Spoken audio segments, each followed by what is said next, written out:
കൊച്ചു ത്രേസ്യ പുണ്യവതി നിന്നിൽ റോസാപുഷ്പം പോലെ ഹൃദയം.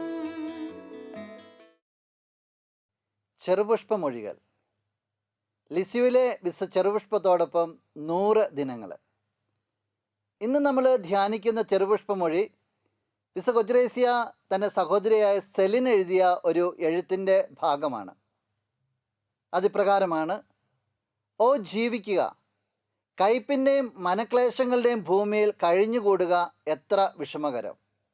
പക്ഷേ നാളെ 1 മണിക്കൂറിനുള്ളിൽ നമ്മൾ തുറമുഖത്തെത്തിക്കഴിയും. എത്ര സൗഭാഗ്യകരം.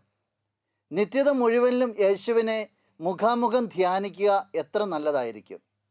എപ്പോഴും വർദ്ധിക്കുന്ന സ്നേഹം, എപ്പോഴും ലഹരി പിടിപ്പിക്കുന്ന സന്തോഷങ്ങൾ, കാർമേഘങ്ങളില്ലാത്ത സൗഭാഗ്യം.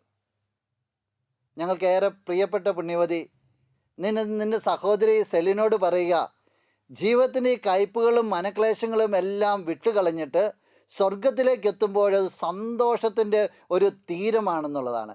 യേശുവിനോട് കൂടെ വർദ്ധിക്കുന്ന സ്നേഹത്തിലായിരിക്കുവാൻ സാധിക്കുമെന്നുള്ളതാണ്. ജീവിതക്ലേശങ്ങൾ ഞങ്ങളെ വല്ലാതെ അലട്ടുമ്പോൾ ഈ ഭൂമിക്ക് അപ്പുറമുള്ള സ്വർഗത്തിൻ്റെ സൗഭാഗ്യങ്ങളെക്കുറിച്ച് ധ്യാനിക്കുവാനായിട്ട് നീ ഞങ്ങളെയും സഹായിക്കണമേ.